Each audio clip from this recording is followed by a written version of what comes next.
So we are back on to the quarterfinals match number three. Team Daaku Sena this time taking the left, going up against Team Senju got one ball on to the right. So Senju got one ball, they are on the match point, and Team Daaku Sena them because if they are not able to pull this off, then they will be going down. And Senju got one ball will be the one who will be going out to the next stage. But the draft phase has already begun. I'll be a caster Itami for this match, and joining me will be another caster. Once again, it is going to be Sarah. So, Sarah, we are on to the draft phase, and the bans have already begun. Okay, we are here in towards the game number two, and this time, luckily and hopefully, we won't have any other technical glitches, and the band phase will be completed successfully. As for the bands, though, they are the exact same as we have been seeing since the previous game. This time, the Hayabusa is the only new band coming in from the side of DS, and the Chip Respect band going to be coming in from the side of Senju got one ball. As for Team DS, they definitely have the opportunity to pick up on the Sicilian in this game, and yep, that is exactly what they do. Now, Team Senju got one ball can definitely go in for that Bruno or even the Granger. They can secure it for themselves. They can pick up a Garotkaja to counter out the backline of Team Daaku Sena. So it all depends on the game plan of Team Senju got one ball. Or very confidently, they could even go in for a Suyo first pick. And of course, they exactly that is what they do. Yep, and this time it is going to be Yamraj on Sicilian. So yeah, definitely Team Dakusena. Once they see the Sicilian Open, they are the one who are actually going out Sicilian, considering how comfortable Yamraj is with the Sicilian. And from the side of Team Senju, one ball got one ball. They have decided to go out with the Matilda, followed by the Suyo. So maybe that Matilda Alpha combo would have been, a go-to pick, but apparently it is going to be a Suyo. They don't want to give it out, and from the side of Team DS, the immediate response this time it is going to be that Bruno onto the goal lane. So I am expecting a Granger pick coming up from the side of Team Senju because the Granger will be a good answer for that Bruno. And if Granger is not picked out, then definitely onto the second ban phase, he is definitely getting banned out. Exactly so. And as for the third ban of Senju got one ball, though they really need to pick up on the Granger if they want to counter that Bruno in the lane, because otherwise those goal laners are just going to be getting banned out from the side of DS. So Funny Valentine can scale up with that Bruno easily and carry the match. But okay, it seems like they are listening to us this time and they do pick up on the Granger. And the possible bans coming out in the second phase, though, we could see a Khalid ban coming in. We could see the export getting banned out by the side of Senju got one ball. But then again, a Ling would be a better ban, though, here in this case. And considering the fact that even the Phobius is open, so those EXP lanes and jungles would be the actual bans coming in by both of these teams.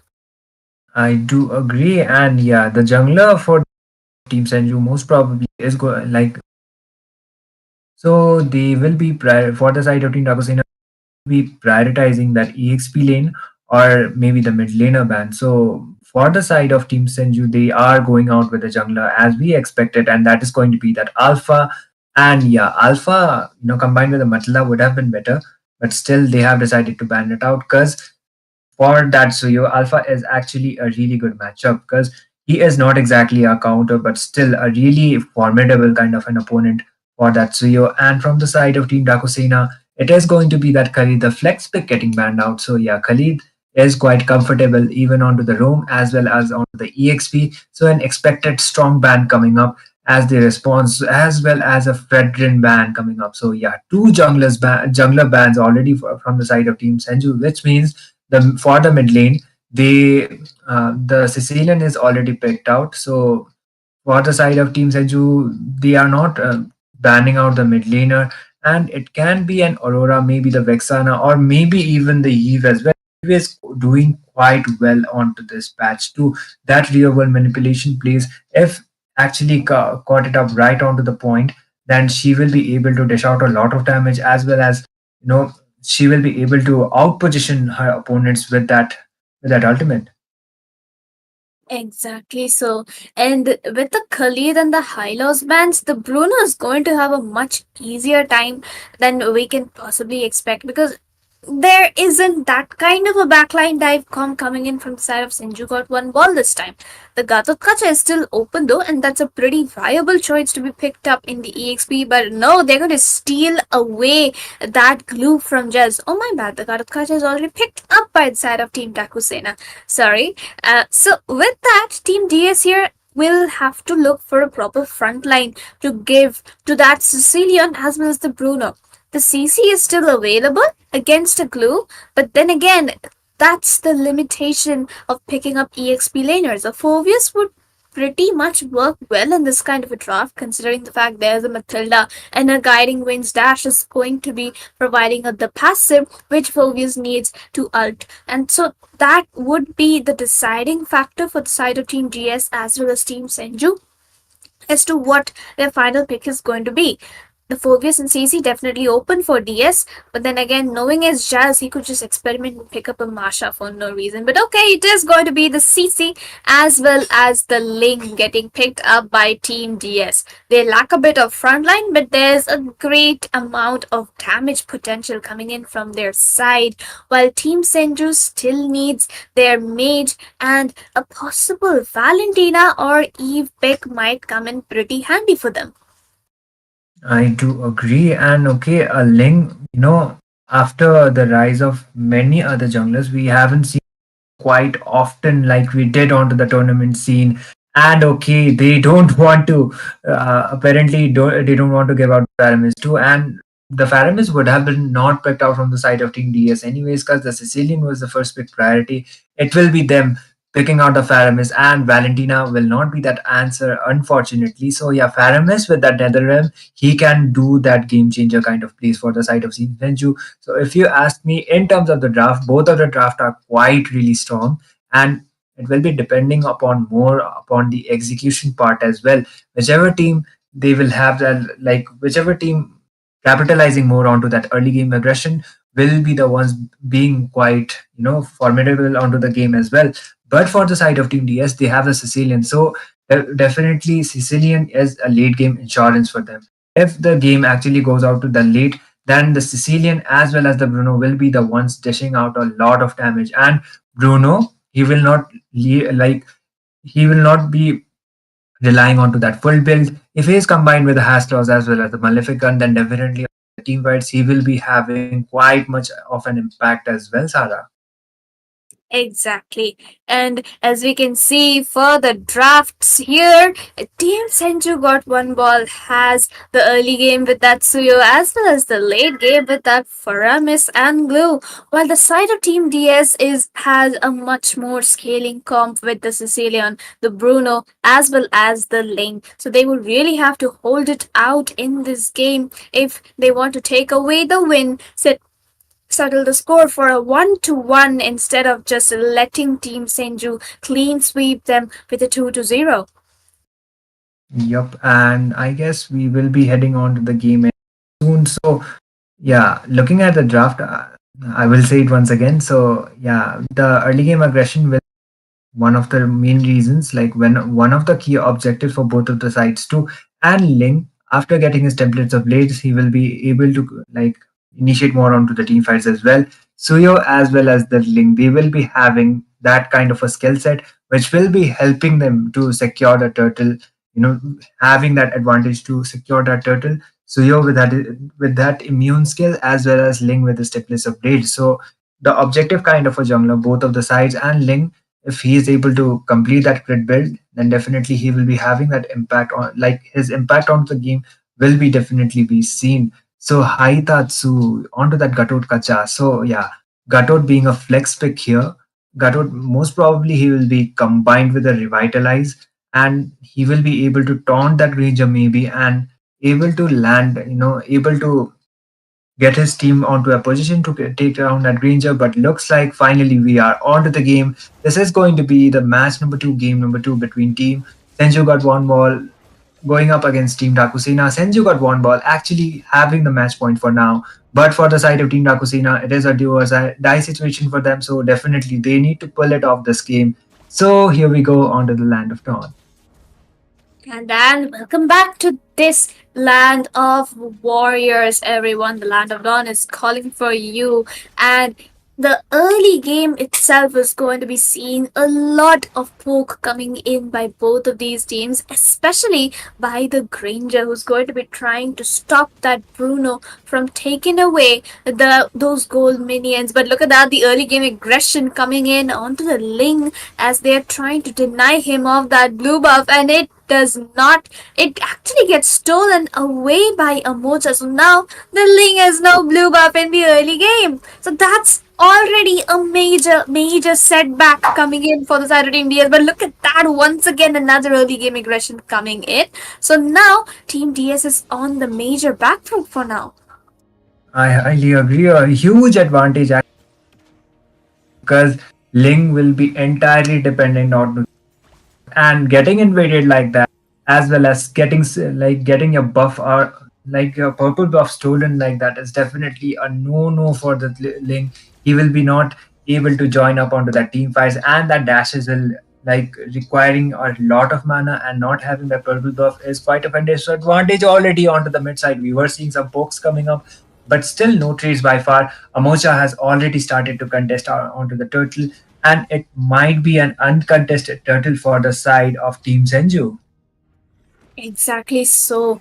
Even the goal lead is in favor of Team Senju by now. A 1k goal lead in their favor, and those constant invades by Amocha as well as the Matilda onto Link's jungle means that the Link will get no farm, and the scaling for the side of Team DS is just going to keep getting delayed over and over again, and that is where the early game snowball is going to be coming in from the side of Team Senju. And look at that, the Granger doing his best to poke out the Bruno as much as possible, but those Rhapsody bullets as well as the Death Sonata is hitting so perfectly that the Bruno is getting poked down over and over again. The Sanguine Claws being used up towards the blue buff bush for the Link to finally secure the first blue buff of the game, which he will successfully manage to do this time. Yep, and okay, the Ling finally getting a room to breathe for now, at least getting blue, getting both of his birds actually, and yeah, Team Senju still having that advantage, even though first blood is yet to be drawn. 1k goal lead for them already, and looks like some skirmishes happening around on the top side. Exactly so. The Sicilian getting poked out quite a lot. The AOG aimed perfectly but didn't actually hit anyone because they managed to sidestep it quite well. Look at Amuja, the goes in with the blade surge and finds the kill on towards the Sicilian. A black of a bit of that map awareness coming in from the side of Team DS because Amuja here is absolutely playing so well on that Suyo. Look at that. The early game aggression coming in on towards the goal lane. The Faramis uses up the Nether Realms to give his teammates a second life. Bruno fighting for his life under that turret but will be taken down easily by the circling eagle. Look at that. The Rhapsody, it landed at Sonata. It doesn't exactly connect. Suyo, he is just trying to poke down Aita so as much as possible, gets the lifesteal from his passive, but it won't be enough to keep him alive. Yamrazdo is trying to go in solo against three major damage dealers. That's not the best of decisions, as Granger will be forced to flicker out of the situation. Yep, and yeah, Granger living life, but Team Senju already having quite of an advantage, as well as that goal lead favorable for their side. So the kill count is also favorable for them. Amocha once again might be getting that uncontested turtle for himself unless Lings comes up with a really good play. But apparently he doesn't even want to be contesting it. Instead, he wants to go out with his purple and uncontested turtle for the side of Team Senju. They are having quite of an advantage at least for now. And Patroclus, he will be taking his time to actually farm it out and be more like contributing onto the next coming team fights. Exactly. So, as for the items, though, the Sicilian built up a clock first. So, his glowing one is going to be delayed, and Matilda's heals will be hitting a lot more. Even the Matilda went in for a Dreadnought armor as her first item. So, the Flask of Oasis will be getting built up a little later than expected. But then again, they have the Faramis, and look at that. Those engages are just coming in so perfectly, and Jazz has no sustain right now whatsoever. Only the War Axe coming into play play for him. Team DS really needs to think this through if they want to make a comeback. They're already 3k in deficit and will have to look for those plays. Look at the top lane though. Hekatsu trying to help down Funny Valentine, but things are definitely looking risky for the side of Team DS now. Indeed, and yeah, Daaku Sena not having any kills as well as the tower lead already going for the side of Team Senju got one. They if they actually hold it out onto the late game, maybe the outcome might be quite different after getting those trees. But for now, it is looking quite favorable for the side of Team Senju too, because yeah, Funny Valentine trying to like almost getting quite poked down, but okay, Coconut getting a solo kill onto that CC off cam, and Ling might be coming up to for that initiation, but no, he will be retreating because he doesn't have his purple yet. Exactly so. And but look at that, Yamraj getting a bit of that power spike now that he is getting his items. Finally, the AOG lands only onto the glue, which is not the best of trades. The blade surge comes in by a Moja. Sanguine Claws manages to catch two of them, but Matilda's guiding winds will be dealing a lot of damage and to just protect them back into safety. And even on towards the top lane, Ling secures his blue, but Ranger will be taking down the tier 1, and now Team Senju is definitely at a huge lead as compared to that of the first game at this moment. Another uncontested turtle for the side of Team Senju. So yeah, at this point, Team DS they are not getting that opening they actually needed. So Yamraj already have been fallen down once. If he is able to stack it up, and then maybe onto the team fights, the outcome might be quite different. But the goal lead quite favorable for the side of Team Senju, and if they are able to keep up with that momentum onto the team fights as well, they will be the ones getting those more trades as well as that objectives. That will be quite advantages for the team. Will be oh my god, Patroclus was so poked down and almost getting taken down, but still he will be able to escape. Haitatsu getting quite poked down as well, but still he will be on a dicey position for now, and he will be forced to retreat, making that Granger able to secure another tower, but they are diving in. Okay, but look at that. Yamraj having less than 1 HP will be taken down by Shenzu from Ohio with those damage dealers from his first kill. Even the Nether Realms was used up. Jazz trying to run away from the situation, but will be taken down right away by Granger as Patroclus sneakily takes down the mid lane tier 1. He's doing his best as a Ling that he can possibly do, trying to split push, trying to take down those objectives, gets the Tempest of Blaze onto the Granger, will be missing out because Oh my god! Sonata connects onto him. That's a play equivalent to which Innocent did onto Chibi back in M6, but the damage coming in by the Suyo on towards the blue buff takes down the Bruno with one hit. That's just how good Senju is right now. I'm kind of getting the deja vu, like you mentioned, is being quite formidable onto this game. Like that Sonata is already dishing out so much of damage, and he is able to capitalize onto it as well. The Lord about to be spawning, and it might be an uncontested Lord for the side of Team Senju. And apparently, yeah, they are taking their time and they are making sure nobody from the side of Team Daaku Sena actually comes up to invade that Lord as well. And Team DS are no way on a position to be contesting for that Lord as well. It will be the first uncontested Lord for the side of Team Senju. Exactly so. They secured the lot, and the score is a wild 0 to 10 on the scoreboard, and a 9k goal lead in favor of that of Team Senju. That just shows at how good they are on the heroes which they are currently playing, as well as their potential as a team, because they are just dominating the entire map, have that control, taking down the objectives, even the tier 2 turrets and such. And it is such a feast to the eyes to watch new teams like these to take down those objectives left and right against well-known teams like DS. So Team DS here really lacking in their team fight situation today. Yep, and looks like it will, yeah, they will be able, at least for now, but they are trying to get that trades onto that Bruno as well. Ling not having his purple, he will not be able to dash out that much, but apparently that inhibitor tower from the taken down. Yep, it will be taken down most probably, but still no. They were able to defend it somehow. And from the side of Team Daaku Sena, it only remains the inhibitor towers, and Team Senju actually playing it out quite disciplined as well, not overextending any team fights, but the Netherlands being forced out. Okay, but the Netherlands gets forced out. The AOG is there, though. Shenzu from Ohio flickers out of that situation and will be looking to escape with the guiding winds, and they successfully managed to do that. But the glue gets the double immobilized under the turret as the Granger finds a killing spree. Patroclus with a shutdown, though, and Team DS with a 1-for-1. That's a major shutdown coming in from their side, but will it be enough to force them for a comeback? The damage is there. The Sicilian and the Bruno are dealing as much damage as possible.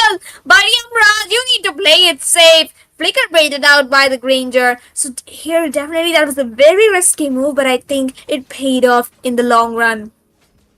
Indeed, and okay, yeah, at least Team Dakusina getting the first, yeah, the first tower for themselves, at least for now, and they are playing it quite disciplined as well. Dakusina getting first kill as well onto this game. So yeah, it was one-sided. It is still one-sided actually, and Team Senju having almost a 10k goal lead. They will be most probably waiting for that next 30-second Lord instead of over initiating any team fights, because for the side of Team DS, they still have the Sicilian. So Yamraj, even though even if he doesn't get any kills, that bat impact will be able to dish out quite some decent amount of damage till now, because it's already been on to the late phases of the game, and the Lord about to be spawning, and it might be another uncontested Lord unless Patroclus comes up with a clutch pay with his purple buff being secured, but still the purple buff is yet to be coming, and looks like the Lord has already been spawned, and Amocha has already started to contest the Lord. Granger as well as the Matilda trying to do that follow up as well, and that CC trying to get some vision, but okay, Patroclus might be actually trying to get that last hit onto that Lord, but yeah, he is getting quite poked down by that glue, and he will not be able to do so. The Lord getting taken down from the side of Team Senju. So yeah, another uncontested Lord, and this time most probably two or three or maybe even the crystal might be secured from the side of Team Senju if the initiation as well as the lane sync as well as that follow up is up to the point. Patroclus was getting quite poked down, but he will be able to retreat at least for now. Okay, but the glue is chasing Oh, him though. He has to use up his Tempest of Blades. I don't know why he stayed oh there. He my could have god. walked out, but Lisa finds the kill onto him. The Matilda forum is on the glue. Perfect rotation just to stop him from going back to his base, leaving DS void of that one member. It's now a 4v5 as then Nance Lord is going to be marching down the mid lane with those perfectly synced waves of minions. Funny Valentine not being able to deal damage as required, and he will have to be the one to take down that Lord because Sicilian alone won't be enough because CC is down, taken down by Granger. Another innocent level play coming in by him, but then again, Yamraj getting poked out left and right. Haitatsu trying to frontline as much as possible. The Sanguine Claws not catching any. The War Axe goes Oh, in, finds the kill. Haitatsu not being able to use up that AOG to get back onto his base, and Patroclus gets one-shotted by the Granger. This is why you should never leave a Granger open. Ceylon trying to use the bad impact to try and find a kill, but the Death Sonata is giving him so much lifesteal. The Flicker play comes in. The Flicker Rhapsody not getting to hit them here, but the Flask of Voice, his passive gets triggered. Bruno trying to deal as much damage as possible. Those Death Sonatas hitting left and right. Jazz finds the curtain call onto Matilda as well as the Granger, but they will have to back up as far as possible.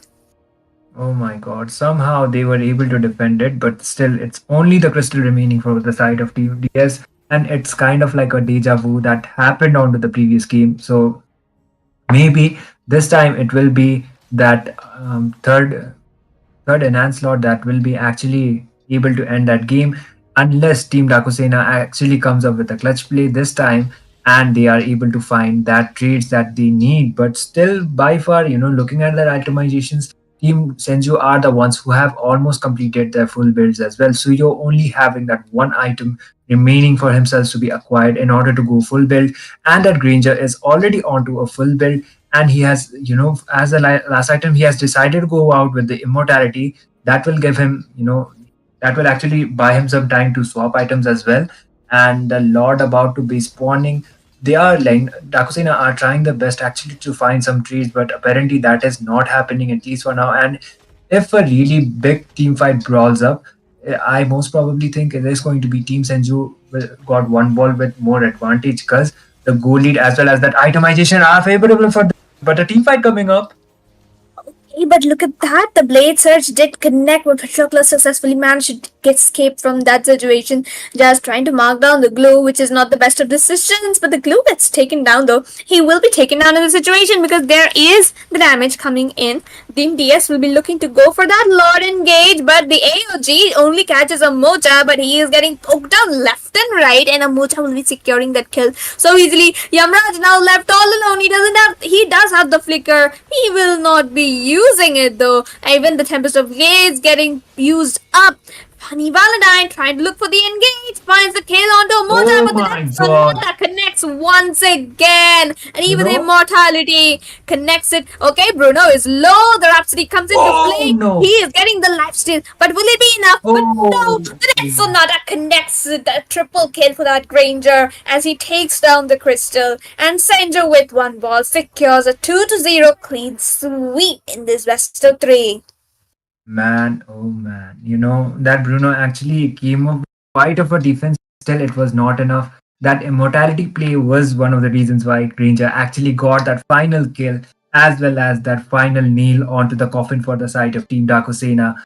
For the side of Team Senju got one ball, qualifying for the semifinals. And yeah, Daaku Sena will be the one falling down. It was a complete sweep. So I like, personally, I did thought Dakosina actually might come up with a comeback, but unfortunately, it didn't happen. The better team actually won, and it was Team Senju got one ball for this match, for this series, and they will be the one victorious and moving on to the next stages. So, yeah, Granger definitely is the MVP of onto this game, and definitely Granger is a really good answer against that Bruno onto the goal lane as well. Exactly so, Itami and Team DS, despite a good draft, they were lacking onto that front line. Damage alone wasn't enough to take down that Granger who was so fed and farmed up, along with the Suyo who just went in and killed out the main damage dealers from the side of Team DS. So that is where Team Senju got the upper hand in this draft, especially that Glue and Faramis pick on towards the mid to late game, and even the Matilda who played out so perfectly with this kind of a draft. And that is why Team Senju took away a 2-0. Even their rotation was somehow felt stronger than that of what we have been seeing from the side of Team DS. And not to mention though, Funny Valentine has been back after a long time, so hopefully